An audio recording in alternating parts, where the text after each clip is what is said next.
William Inge to make $55,000 more than his predecessor, Brian Jean-Marie, the linebackers coach.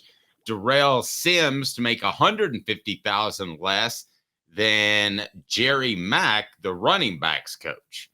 These numbers are curious to me. Now, they're a little bit lopsided because I'm sure that Jean-Marie and Mack, if they wanted them to stay, I'm sure that they would have gotten somewhat of a raise. But what do these numbers tell you? And let's go ahead and get it started off with Cooper Mays. Coop, what do people need to do? Cooper Mays here. Hit like and subscribe. Coop here. First down. On the surface, what do these numbers tell you? Well, obviously, given that math, for those who are questioning, that means Tennessee saves a net $95,000 with these two staff changes. Okay. It'll go up to $400,000 for Darrell Sims in a year, at which point they will save a net $45,000 rather than $95,000. What it really tells me is, I think, because I'm actually going to look at William Inge first. The way they opened the checkbook for him, I'm not so sure they didn't nudge Brian Jean-Marie out the door to try to get him at this point. I think when they realized, here's what I think happened. Jerry Mack left for Jacksonville. This is my theory. This is my conspiracy theory right now about Tennessee staff. Okay. And let's remember, Jerry Mack, just like a lot of coaches, wants to go to the NFL just because it's the NFL and not college football. It has nothing to do with Tennessee or Heupel. Yes. So my conspiracy theory about the Tennessee football staff changes from Jerry Mack to Darrell Sims and from Brian Jean-Marie to William Inge is this. Jerry Mack left to go to the NFL, which is natural because the NFL, like you said, is a better job for running backs coaches. Tennessee made a hire. There, I think he was kind of encouraged. Oh, I'm going to who was encouraged. Tennessee made a running back coach hire, realized they could save a lot of money with Jerry Mack going to the NFL. Once they realized they could save a lot of money, they realized they could open up the checkbook to get a better linebackers coach than Brian Jean-Marie. So I think they encouraged Brian Jean-Marie to entertain the Michigan job so they could go get William Inge because there was a win-win with William Inge. That's what I think. So that's what I was going to ask you on second down. Cooper Mays here. Second down. Thanks, Coop. Brian Jean-Marie. Now, let's switch it to Darrell Sims for a second. Tennessee center Cooper Mays here. Third down. All right, here's my theory on Jerry Mack. You got Justin Williams-Thomas.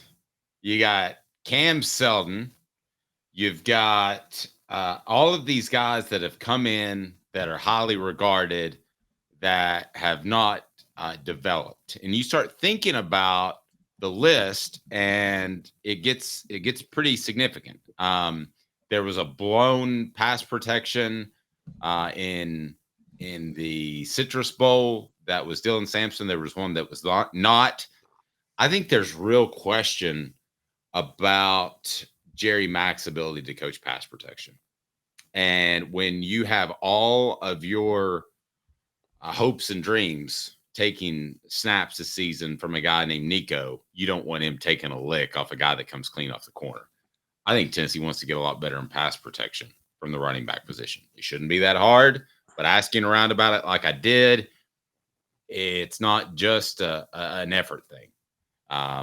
But I don't think he brought out the best of his players in that regard either. So I think Sims is an answer to a concern they had about Jerry Mack. And I'm not being that guy, Caleb. I hope you know this. I'm not being that guy that says, oh, he's gone like a prospect. He committed elsewhere. He's dead to me. I don't care. I mean, that's how I read it. You know, I never thought there was much coaching to pass pro, but you might be onto something because Jalen Wright and Jabari Small were very reliable pass blockers for Tennessee. What do they both have in common?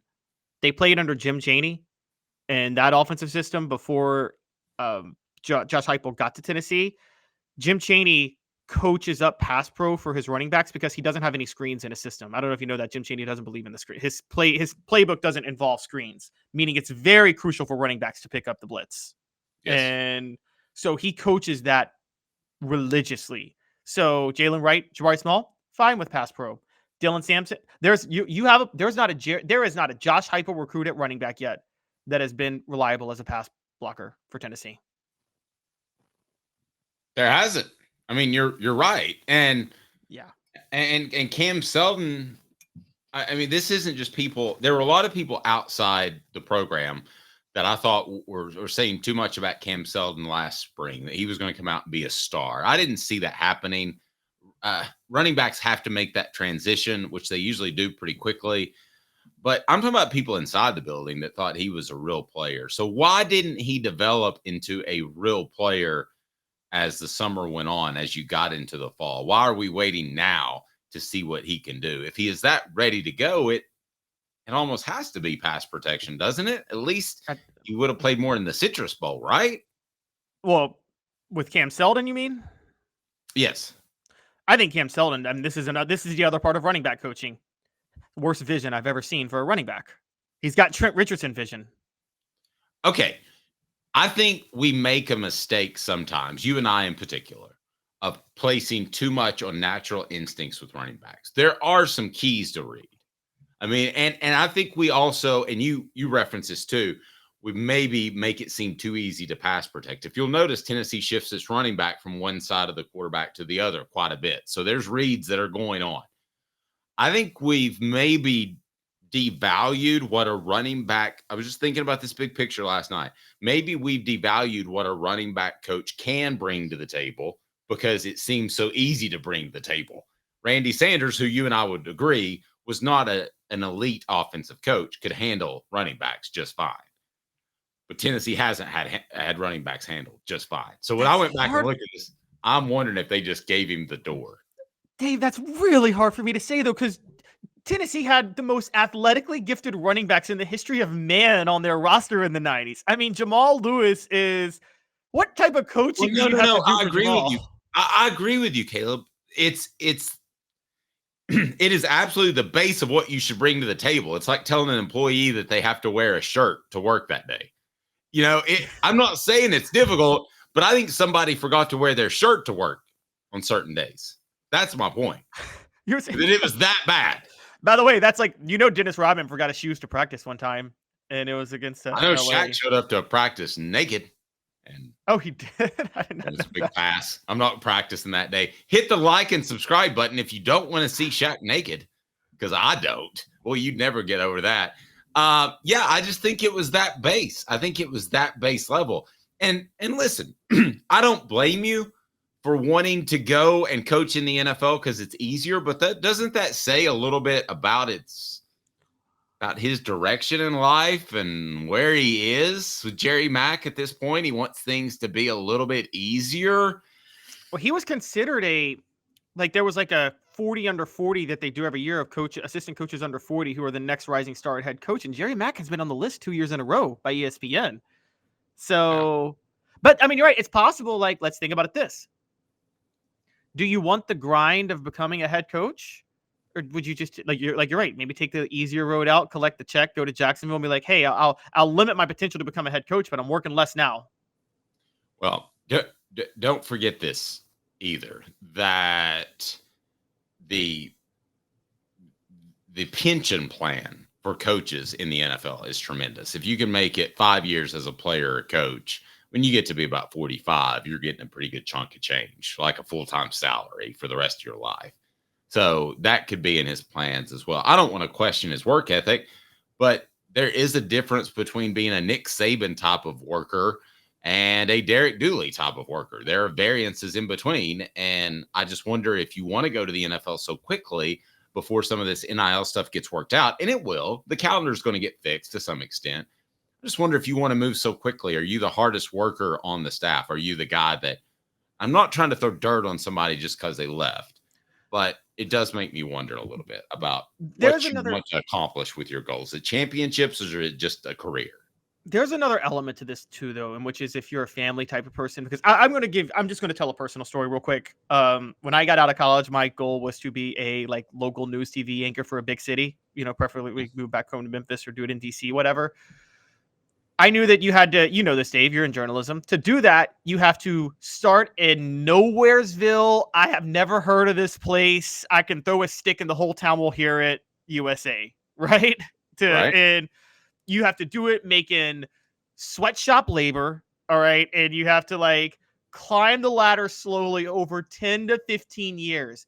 I kind of made it, and I started doing that. Actually, I started at a small town doing that. And then about 3 years in, I kind of made a judgment call of, I'm looking to get married soon. I'm looking to, settle down with my wife. I don't want to do this. So yeah, I switched up my career path a little bit. I'm happy. I ended up with you doing this. And so I'm very happy about it. But I decided not to climb that career trajectory because it was just going to be too much for me when I had somebody I was trying to settle down with. Hey, you're preaching to the choir. You're talking to that guy who worked too much and misses some of those evenings with his children. So we're both in the same mindset space. It just took us a different path to get there.